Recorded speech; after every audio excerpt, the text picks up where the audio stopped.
இன்னைக்கு கொடுக்கப்பட்ட ஜட்மெண்ட் என்ன அப்படின்னா, தனி நீதிபதி மீது உச்சநீதிமன்றம் அதிருப்தி காட்டம், அந்த மாதிரியான விஷயங்களும் இப்ப ரொம்ப ஹைலைட்டடா போய்கிட்டு இருக்கு இல்லையா?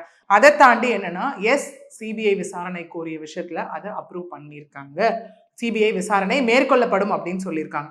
இதனை தொடர்ந்து இப்போ ஹைகோர்ட்டால அப்பாயிண்ட் பண்ண ஸ்பெஷல் இன்வெஸ்டிகேஷன் டீம் எஸ்ஐடி கலைக்கப்படுமா அப்படிங்கிற ஒரு விஷயமும் இங்க வந்து கேள்வியும் எழுப்பப்பட்டிருக்கு. ஓகே, ஏன்னா எஸ்ஐடியும் ஒரு பக்கம் இருக்கு, இன்னொன்னு அருணா ஜெகதீஷன் அவர்கள் தலைமையில தனிமனித ஆணையமும் அங்க அப்பாயிண்ட் பண்ணப்பட்டிருக்கு. ஓகே, ஏன்னா ஹைகோர்ட் இன்னொன்னு இதுல என்ன ஒரு இது கான்ட்ரவர்சியான விஷயங்கள்லாம், இது வந்து தமிழக அரசு அப்பாயிண்ட் பண்ணல, ஹைகோர்ட்டால அப்பாயிண்ட் பண்ணப்பட்ட எஸ்ஐடினும் வாதங்கள் முன்வைக்கப்பட்டது. ஓகே, இல்ல சுப்ரீம் கோர்ட்ல இதுல இன்னொரு அப்பீல் போகப்படுமா அப்படிங்கிற மாதிரி பல்வேறுபட்ட கேள்விகள் இந்த ஜட்மெண்ட்டை நோக்கி இப்ப இருக்கு.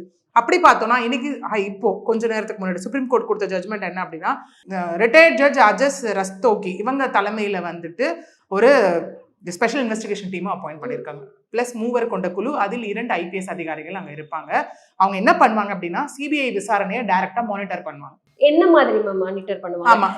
நிறைய கேள்விகள் வந்திருக்கு. அந்த கூட்டத்துல இவ்வளவு நெரிசல் ஏற்பட்டது, திடீர்னு கரண்ட் எப்படி போச்சு, மக்கள் அந்த இடத்துல மட்டும் எப்படி நசுக்கப்பட்டார்கள், போஸ்ட்மார்ட்டம் எப்படி இவ்வளவு ஸ்பீடா நடக்கப்பட்டது, நிறைய கேள்விகள் யோசிச்சா நிறைய கேள்விகள் கேட்கலாம். சோ இத்தனை கேள்விகளும் கேட்கப்பட்டிருக்கு. ஏன் காவலர்கள் வந்துட்டு சரியா காவல்துறைக்கு தான் பொறுப்பு, ஏன் ப்ராப்பரா அது எந்த விஷயமே பண்ணல அப்படிங்கிற கேள்வி எல்லாம். ஆமா, இது ஒரு விதத்துல ஹைகோர்ட்டும் அவங்க சொல்லியிருந்தாங்க இல்லையா? அதாவது பேசிக் ஒரு விஷயங்கள் எல்லாமே, தண்ணி இருக்கா, லைக் மருத்துவ வசதி இருக்கான்னு பார்க்க வேண்டியது இல்லாமல் சட்டம் ஒழுங்கு சார்ந்த விஷயம் காவல்துறையும் அதுல வந்து பார்க்கணும் அப்படிங்கிறது.